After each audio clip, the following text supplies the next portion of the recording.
കരിമീൻ ഏറ്റവും ലാഭകരമായിട്ട് ചെയ്യാൻ പറ്റിയ ഒരു മത്സ്യകൃഷിയാണ് കരിമീൻ കൃഷി. അപ്പോൾ നമുക്ക് ഒരു പ്രാവശ്യം നമ്മൾ വിത്ത് ഇറക്കിയാൽ നമുക്ക് ഇതിന് പിന്നെ വിത്ത് ഇറക്കേണ്ട ഒരു ആവശ്യമായിട്ട് വരുന്നില്ല.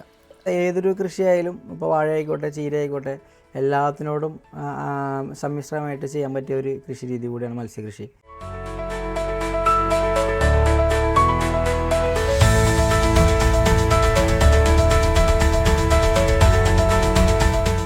ഇന്ത്യൻ വാർത്താ കൃഷിയിടത്തിൽ ഇന്ന് നമ്മൾ എത്തി നിൽക്കുന്നത് തൃശ്ശൂർ ജില്ലയിലെ മണ്ണുത്തിക്കടുത്തുള്ള തെക്കുംപാടം എന്ന പ്രദേശത്താണ്.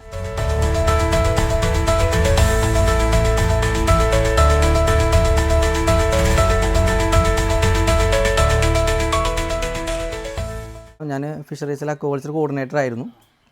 ഏകദേശം ഒരു 6-7 വർഷം ആ ഒരു മേഖലയിൽ തന്നെ ട്രെയിനിങ്ങും കാര്യങ്ങളൊക്കെ ആയിട്ട് വർക്ക് ചെയ്തിട്ടുണ്ടായിരുന്നു. അങ്ങനെയാണ് നമ്മൾ ഈ ഫീൽഡിലേക്ക് തന്നെ വരുന്നത്.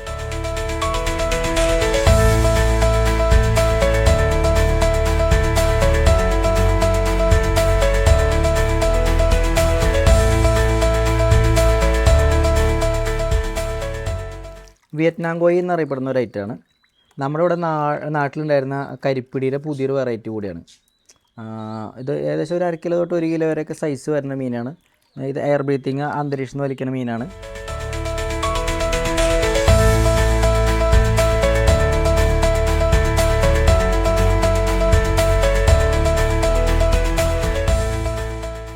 മത്സ്യം വളർത്തി വിൽപ്പന നടത്തുന്നു. എത്ര ഇനങ്ങളാണ് ഇവിടെ ഉള്ളത്? ഇപ്പം നമ്മുടെ വളർത്തു മത്സ്യങ്ങളായിട്ടുള്ള എല്ലാ ഐറ്റംസും നമ്മുടെ അടുത്തുണ്ട്. എന്നാലും നമ്പർ പറയുകയാണെങ്കിൽ അപ്പോൾ ഒരു 10-15 തരം വെറൈറ്റീസ് ഉണ്ട്. ഇവിടെ തന്നെ ബ്രീഡ് ചെയ്യും, ഹാച്ചറി എല്ലാം ചെയ്യും, എന്നിട്ട് വിൽപ്പന നടത്തും. നമ്മൾ ഓൾ ഓവർ ഇന്ത്യ നമ്മൾ ഡെലിവറി കൊടുക്കുന്നുണ്ട്. അപ്പോൾ നമുക്ക് എല്ലാവർക്കും ദൂരം നിന്നുള്ള സ്ഥലങ്ങളിലൊന്നും വരാൻ പറ്റാറില്ല. അപ്പോൾ നമ്മൾ ഇവിടുന്ന് പാഴ്സലായിട്ട് അയച്ചു കൊടുക്കുകയാണ് ചെയ്യുന്നത്. ഏതൊക്കെ ഇനങ്ങളാണ് പ്രധാനമായിട്ടും ഇവിടെ? പ്രധാനമായിട്ട് ഇപ്പം നമ്മൾ നിൽക്കുന്നത് കരിമീൻ, അനാബസ്, അങ്ങനെയുള്ള മീനുകൾ, വരാല്, അങ്ങനെയുള്ള മീനുകളാണ് നമുക്ക് ഭക്ഷ്യയോഗ്യമായിട്ടുള്ള മീനുകൾ. ഇപ്പോൾ അവയുടെ പ്രത്യേകത പറയുകയാണെങ്കിൽ ഇപ്പം കരിമീൻ, വരാല്, അല്ലെങ്കിൽ അനാബസ്, വാള, ആസാം വാള, അങ്ങനെയുള്ള മീനൊക്കെ നമുക്ക് ടാങ്കിലും ചെറിയ ചെറിയ അടുക്കള കുളങ്ങളിലും ചെറിയ കുളങ്ങളിലും ഇപ്പോൾ എന്തിനു പറയണം, ഇപ്പോൾ ബാരലിൽ വരെ വളർത്താൻ പറ്റിയ മീനുകളാണത്. ഇപ്പോൾ വീട്ടാവശ്യത്തിനൊക്കെ ആയിട്ട്, മനസ്സിലായോ? അപ്പോൾ അത്തരത്തിലുള്ള മീനുകൾ നമ്മുടെ അടുത്തുണ്ട്. പിന്നെ അതുകൂടാതെ നമുക്ക് കുറച്ചുകൂടി വൈഡായിട്ട് ചെയ്യാൻ പറ്റിയ അത് വലിയ കുളങ്ങളിൽ ഇപ്പോൾ നെട്ടർ ചെയ്യാം, വലിയ കുളങ്ങളിൽ. അതുപോലെ തന്നെ വാള, ആസാം വാള, അതുപോലെ ഇപ്പോൾ ജൈൻ ഗൗര, അപ്പോൾ നിങ്ങൾക്ക് അവിടെ കാണാൻ പറ്റും വലിയ ഗൗരാമീൻ, അതൊക്കെ. പിന്നെ അങ്ങനെയുള്ള മീൻ നമുക്കിവിടെ ഒരു 2.5 ഏക്കറുകളും വലിയ കുളങ്ങളൊക്കെ ഉണ്ട് ഇതിൻ്റെ ബാക്കിൽ. എല്ലാം ഇത് തന്നെ. ബ്രീഡിംഗ് ഒക്കെ എങ്ങനെയാണ്? ഇതിൻ്റെയൊക്കെ ബ്രീഡിങ് നമ്മൾ നാച്ചുറലായിട്ട് ഇങ്ങനെ ചെയ്യും. എല്ലാം ഇങ്ങനെ നാച്ചുറൽ പോണ്ടുകളാണ് ചെയ്യുക, മിക്സ് ചെയ്തിടും. അതെ അതെ. അപ്പോൾ ഓട്ടോമാറ്റിക്കലി ബ്രീഡായിട്ട് കുട്ടികളായിട്ട്. അതെ അതെ. അതിലിങ്ങനെ ക്വാളിറ്റി അങ്ങനെയൊക്കെ ക്വാളിറ്റി മദർ ബ്രീഡിൻ്റെ ഒക്കെ ക്വാളിറ്റി നോക്കിയിട്ട് നമ്മൾ ബ്രീഡ് ചെയ്യുള്ളൂ. ഏറ്റവും ഡിമാൻഡ് ഉള്ള ഒരു ഇനം ഏതാ ഇതിൽ? ഇപ്പോൾ ആളുകൾ ചോദിച്ചു വരുന്നത്, ഇപ്പോൾ ആൾക്കാർ ചോദിച്ചുകൊണ്ടിരിക്കുന്നത് ഇപ്പോൾ വാള, അല്ലെങ്കിൽ വരാല്, കരിമീൻ, അതൊക്കെ തന്നെയാണ്. ഫിഷറീസ് ബാക്ക്ഗ്രൗണ്ടിൽ നിന്നാണ് ഇതിലേക്ക് വരുന്നത്. എങ്ങനെയാണ് ഇപ്പോൾ സ്വന്തമായിട്ട് ഇങ്ങനെ തുടങ്ങാമെന്നൊരു കോൺസെപ്റ്റ്? ഞാൻ ഫിഷറീസ് ഡിപ്പാർട്ട്മെന്റിൽ അക്വാകൾച്ചർ കോർഡിനേറ്റർ ആയിട്ട് കർഷകർക്കുള്ള ഓരോ കുളങ്ങൾ വിസിറ്റ് ചെയ്യുക, അവിടുത്തെ ട്രെയിനിങ്സ് കൊടുക്കുക, അങ്ങനെ ഒരു 6-7 വർഷം അങ്ങനെ പോകുമായിരുന്നു. അപ്പോൾ എനിക്ക് തോന്നി എന്തുകൊണ്ട് അന്ന് നമ്മുടെ ഡിപ്പാർട്ട്മെൻറ്റ് കരിമീൻ കുഞ്ഞുങ്ങളോ വാളക്കുഞ്ഞുങ്ങളോ കൊടുത്തിരുന്നില്ല. അപ്പം നല്ല ഇനം കുഞ്ഞുങ്ങളാണത്. അപ്പം നമുക്ക് ലാഭകരമായിട്ട് ചെയ്യാൻ പറ്റിയ കൃഷി രീതികളാണ് ആസാം വാള, അല്ലെങ്കിൽ കരിമീൻ, വരാല്. അന്നൊക്കെയാണെങ്കിൽ പിലോപ്പിയൊക്കെ ഉണ്ടായിരുന്നു. അപ്പം അന്ന് ഞാൻ കൊടുത്തിരുന്ന ഒരു തായ്വാൻ പിലോപ്പി ഒരെണ്ണം 2 കിലോ ഒക്കെ വരും, മനസ്സിലായോ? അത്തരത്തിലുള്ള മീനുകളായിരുന്നു. അപ്പോൾ അത് കൊടുത്തപ്പോൾ കർഷകർക്ക് കുറച്ചുകൂടി ബെനിഫിറ്റ് കിട്ടാൻ തുടങ്ങി. അപ്പോൾ അങ്ങനെയാണ് നമ്മൾ ഈ ഒരു മേഖലയിലേക്ക് വരുന്നത്. അപ്പോൾ ആൾക്കാർക്ക് കുറച്ചുകൂടി ബെനിഫിറ്റ്, നല്ല കുഞ്ഞുങ്ങളെ ആവശ്യക്കാർ വന്നു തുടങ്ങി. നമ്മൾ കുഞ്ഞുങ്ങളെ കൊടുക്കാൻ തുടങ്ങി. അങ്ങനെ ഇപ്പോൾ ഗവൺമെൻറ്റായിട്ട് ടൈപ്പായി. അപ്പോൾ ഗവൺമെൻറ്റും അപ്രൂവ്ഡ് ആയിട്ടുള്ള ഒരു ഹാച്ചറി കൂടിയാണ്. അപ്പോൾ ക്വാളിറ്റി ടെസ്റ്റ് ചെയ്ത കുഞ്ഞുങ്ങളെയാണ് നമ്മൾ കൊടുക്കുന്നത്. എല്ലാം തീരെ ചെറിയ കുഞ്ഞുങ്ങളെ കൊടുക്കാറില്ല, കുറച്ച് വലുതായിട്ട്. ഒരു കേട് തീർന്ന അത്യാവശ്യം അവർക്ക് സ്വന്തമായിട്ട് രക്ഷപ്പെടാൻ പറ്റുന്നുള്ള കുഞ്ഞുങ്ങളെ മാത്രമാണ് കൊടുക്കാറുള്ളത്. എന്താ തീറ്റ കൊടുക്കുക ഇവർക്കൊക്കെ? ഇവർക്ക് പെല്ലറ്റ്സ് കൊടുക്കാം, സ്റ്റാർട്ടർ ഫീഡ് കൊടുക്കാം. എക്സാമ്പിൾ ഞാൻ കാണിച്ചു തരാം. ഫീഡ് ഇത് നമുക്ക് പെല്ലറ്റാണ്, ഉണ്ടല്ലേ? ഇതാണ് എല്ലാ മീനുകൾക്കും കൊടുക്കുന്നത്. ഓക്കെ. ഇതിപ്പോൾ നമ്മളിപ്പോൾ ആളുകൾ വാങ്ങിച്ചിട്ട് പോകുമ്പോഴും നിങ്ങൾ ഇത് സജസ്റ്റ് ചെയ്യോ ഇങ്ങനെ തന്നെ കണ്ടിന്യൂ ചെയ്യണം? അവർക്ക് അതിൻ്റെ ഫുഡ് എങ്ങനെയാണ്? അതായത് ഞാനിവിടെ പറഞ്ഞു കൊടുക്കുന്നത് ഇത് ലാഭകരമായിട്ട് എങ്ങനെ ചെയ്യാൻ പറ്റും കൃഷി. അല്ലാണ്ട് മത്സ്യകൃഷി എല്ലാവർക്കും ചെയ്യാം, നമുക്ക് തീറ്റ വാങ്ങിയിട്ട് കൊടുക്കാം. പക്ഷേ ഇപ്പോൾ നമ്മൾ വാള വളർത്തുന്നുണ്ട്, ആ വാള വളർത്തുമ്പോൾ നമുക്ക് എങ്ങനെ ആ വാളേനെ ലാഭകരമായിട്ട് വളർത്താൻ പറ്റും. അപ്പോൾ ഒരു കിലോ വാളയ്ക്ക് നമുക്ക് കിട്ടാൻ പോകുന്ന 70 രൂപ ആയിരിക്കാം, മനസ്സിലായോ? ഈ 70 രൂപ കിട്ടുമ്പം നമുക്ക് ആ വാളയ്ക്ക് നമുക്ക് ചിലവ് വരേണ്ടത് ഒരു മാക്സിമം 30 രൂപ വരാൻ പാടുള്ളൂ, അല്ലെങ്കിൽ ഒരു 20 രൂപയാണ് നമുക്ക് പ്രൊഡക്ഷൻ കോസ്റ്റ് വരാൻ പാടുള്ളൂ. അപ്പോൾ അത് ലാഭകരമാവുള്ളൂ. നമ്മൾ 70 രൂപ വാള വളർത്തുമ്പോൾ 150 രൂപ തീറ്റ കൊടുത്ത് വളർത്തിയിട്ട് ഒരു കാര്യമില്ല. അപ്പം നമ്മൾ ഒരു 25 രൂപയിൽ അവനെ ഒതുക്കണം. അങ്ങനത്തെ തീറ്റ കൊടുക്കാൻ പാടുള്ളൂ. അതാണ് ഞാനിവിടെ പറഞ്ഞു കൊടുക്കുന്നത്, മനസ്സിലായോ? അപ്പോൾ ഇങ്ങനത്തെ തീറ്റ വാങ്ങിച്ചു കൊടുക്കുമ്പോൾ ഇത് സ്റ്റാർട്ടറാണ്. അത് ഒരു 1 മന്ത് മാത്രമേ ഉള്ളൂ. അത് മാത്രമേ ഞാൻ സജസ്റ്റ് ചെയ്യാറുള്ളൂ. അല്ലെങ്കിൽ കർഷകരുടെ അടുത്ത് പറയാറുള്ളൂ 1 മാസം കൊടുത്താൽ മതി. അത് നിർത്തുക. പിന്നെ കൈത്തീറ്റ ഉണ്ട് വേറെ, മനസ്സിലായിണ്ടോ? കൈത്തീറ്റ കൊടുക്കുക. അപ്പം നമുക്ക് തവിട് പിണ്ണാക്കി ഇങ്ങനെയൊക്കെ ഒരുപാട് സാധനങ്ങളുണ്ട് റേറ്റ് കുറവിൻ്റെ. പിന്നെ ഇപ്പോൾ കരിമീനിന് തന്നെ സ്പെഷ്യലായിട്ട് നമുക്ക് കൊടുക്കാൻ പറ്റിയ തീറ്റകളുണ്ട്, മനസ്സിലായി? ഈ കപ്പ വേസ്റ്റ് പോലത്തെ തീറ്റകളുണ്ട് കരിമീനിന്, കിലോ 10 രൂപ ഉള്ളൂ. അത് കൊടുക്കാം. കരിമീൻ ബെസ്റ്റ് ഫുഡാണ്, നല്ല കാർബോഹൈഡ്രേറ്റും അത്യാവശ്യം. ട്രെയിനിങ് കൊടുക്കുമോ കർഷകർക്ക്? പിന്നെ ഫുൾ ട്രെയിനിങ് കൊടുക്കും. കൊടുക്കും. അപ്പോൾ അറിയാനായിട്ട് വിളിക്കുന്നവർ ദയവ് ഇത് എല്ലാവരും വിളിച്ച് ബുദ്ധിമുട്ടിക്കണ്ട. ഞാനൊരു കാര്യം ചെയ്യും, ട്രെയിനിങ് അങ്ങോട്ട് തരാം, ഓൺലൈൻ ട്രെയിനിങ് തരാം. അപ്പോൾ ആവശ്യമുള്ള ട്രെയിനിങ് ഓൺലൈനായിട്ട് ബുക്ക് ചെയ്യുക. ഓൺലൈൻ ട്രെയിനിങ് ബുക്ക് ചെയ്യുക, ചെറിയൊരു ഫീസ് ഉണ്ടാവും. ആഴ്ച ബുക്ക് ചെയ്താൽ ട്രെയിനിങ് ഒരു ദിവസം എല്ലാവർക്കും കൂടി വെക്കാം.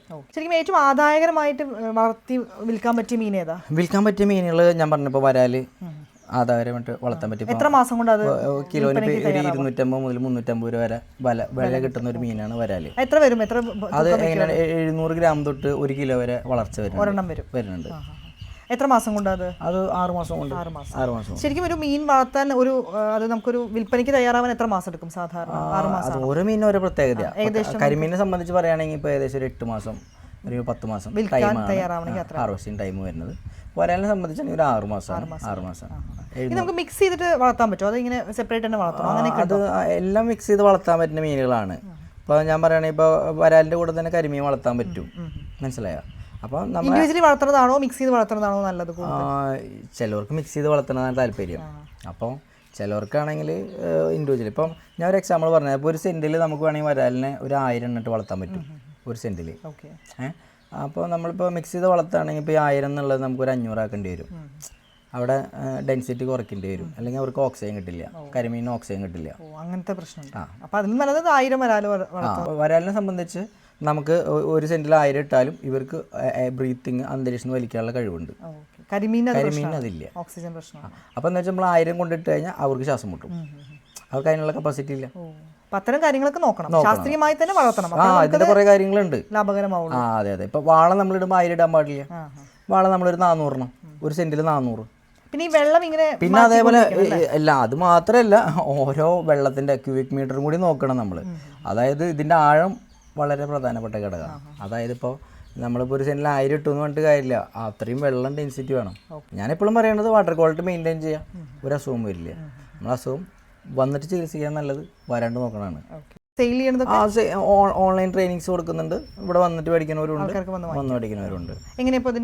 ദൂര സ്ഥലങ്ങളിലൊക്കെ ആൾക്കാർക്ക് ഉണ്ടാവും. ഇപ്പോൾ ട്രിവാൻഡ്രം, ഇപ്പോൾ നമ്മൾ ഈ വീഡിയോ കാണുന്നത് കേരളത്തിലുള്ള പല സ്ഥലങ്ങളിലുള്ള ആൾക്കാരായിരിക്കും. അപ്പോൾ കാസർഗോഡ്, കണ്ണൂരൊക്കെ ആയിരിക്കാം. അപ്പോൾ അവർക്ക് നമ്മൾ ഇവിടുന്ന് ഓൺലൈൻ ഡെലിവറി അയച്ചു കൊടുക്കുക ചെയ്യാം. ജീവനോട് തീർച്ചയായും ഫുൾ ഗ്യാരണ്ടി തരുന്നതാണ്. അതൊന്നും നിങ്ങൾ പേടിക്കേണ്ട.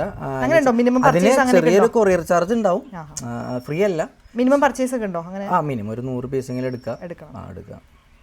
റേറ്റ് ഒക്കെ ഡിപ്പെൻസ് അല്ലേ? ഡിപ്പെൻസ്.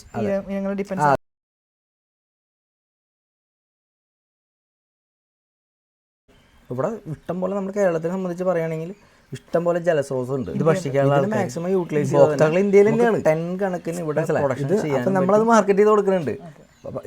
കർഷകർക്ക് സംബന്ധിച്ച് ചിലപ്പോൾ പ്രൊഡക്ഷൻ ചെയ്താൽ ഇത് വിൽക്കാൻ പറ്റിയെന്ന് വരില്ല. അപ്പം നമ്മളത് വിൽക്കാനായിട്ട് സഹായിച്ചു കൊടുക്കുന്നുണ്ട്. അപ്പോൾ ഇത് ഇപ്പോൾ ഏക്കർ കണക്കിന് സ്ഥലങ്ങളിൽ നമ്മൾ മത്സ്യകൃഷി വ്യാപകമായിട്ട് ചെയ്യുക. എനിക്ക് പറയാനുള്ള അതാണ്, എങ്ങനെ ശാസ്ത്രീയമായിട്ട് ചെയ്യണം എന്നുള്ളത് ഞാൻ പറഞ്ഞുതരാം. അപ്പോൾ നല്ലൊരു ബിസിനസ് ഐഡിയ ആണ് എന്നാണ് അനൂപ് പറയുന്നത്. തീർച്ചയായിട്ടും മത്സ്യ വളർത്തൽ, നമുക്ക് ഭക്ഷ്യയോഗ്യമായ മീനുകളെ വളർത്തൽ. അപ്പോൾ അതിനുള്ള എല്ലാ സപ്പോർട്ടും അനൂപ് തരും. അനൂപിനെ കോൺടാക്ട് ചെയ്താൽ മതി.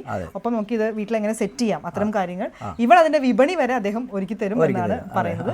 അപ്പോൾ ഇത്തരം സാധ്യതകൾ ഉപയോഗപ്പെടുത്തുക. നമ്മുടെ നാട്ടിലേക്ക് ഈ തൊഴിലില്ലായ്മ, ജോലി ഇല്ല എന്നൊക്കെ പറയുന്നവർക്ക് സ്വന്തമായി തുടങ്ങാവുന്ന ഒരു ബിസിനസ്. ഒരു മൂലധനം എത്ര ഉണ്ടെങ്കിൽ നമുക്ക് സ്റ്റാർട്ട് ചെയ്യാം? ഒരു ബേസിക് എങ്ങനെ വേണമെങ്കിലും ചെയ്യാമല്ലോ. നമുക്കൊരു 10,000 രൂപയിൽ സ്റ്റാർട്ട് ചെയ്യാം. പിന്നെ നമ്മുടെ ബഡ്ജറ്റ് അനുസരിച്ച് കരിമീനൊക്കെ ആണെങ്കിൽ അത് തന്നെ പെരുകിക്കൊണ്ടിരിക്കും. ഭയങ്കര ഡിമാൻഡാണ് കരിമീൻ. നമ്മുടെ അടുത്ത് തന്നെ വിളിക്കാറുണ്ട്, കരിമീൻ ഉണ്ടോ എന്ന് വെച്ചാൽ. വലിയ കരിമീൻ എടുക്കാൻ താല്പര്യമുള്ള ഒരുപാട് ആൾക്കാരുണ്ട്. അപ്പൊ അത്തരം സാധ്യതകളൊക്കെ ഉപയോഗപ്പെടുത്താം ഈ ഒരു അവസരം എല്ലാവരും ഉപയോഗിക്കുക. അതെ, അത്ര അവരെ ഞാൻ നിങ്ങൾക്ക് കണക്ട് ചെയ്ത് തരണം, അത്രേ ഉള്ളൂ. മാർക്കറ്റ് ചെയ്യാൻ സിമ്പിളാണ്. ഓക്കെ.